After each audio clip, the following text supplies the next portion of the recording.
What's up mga 4D? For today's video ay ituturo ko sa inyo kung paano magpalit ng wiper blades ng Ford Next Generation vehicles. Mabilis, madali, at literal na DIY friendly. Mga 4D, alam nyo bang ang wiper blades ay isa sa pinaka-overlook pero sobrang importante na parts ng sasakyan?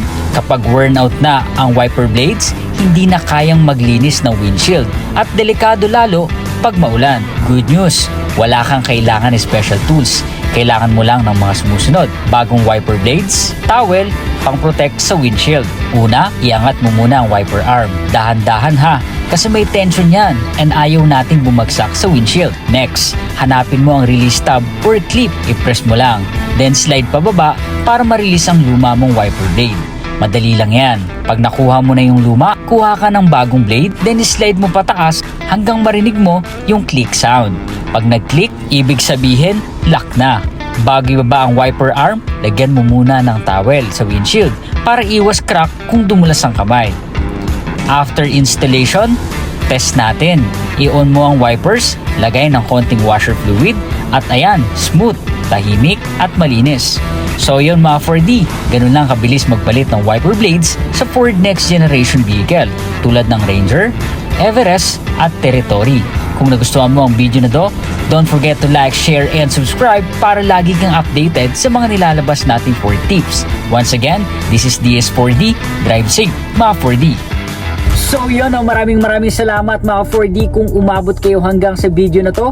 Hindi lang natatapos doon, meron akong hinanda pang sorpresa para sa aking mga solid followers. Dahil meron ako ngayong F-150 Miniature Edition na official license product mismo po ng Ford. No? Para sa atin yan, dahil malapit na po tayong mag 1,000 subscribers. No? Maraming salamat po sa inyong suporta dahil dyan naghanda po tayo ng miniature ng F-150.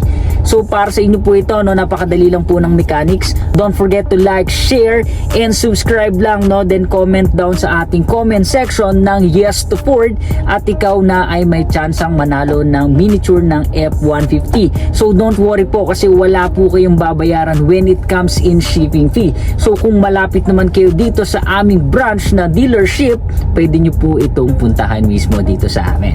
Yun lang, no? Maraming salamat. No, pwede nyong pagpilian yung Blue Lightning at Absolute Black, no? Dalawa po yan, F-150, no? Napakagandang copy po niyan, no? Especially kung ikaw ay Ford owner, no?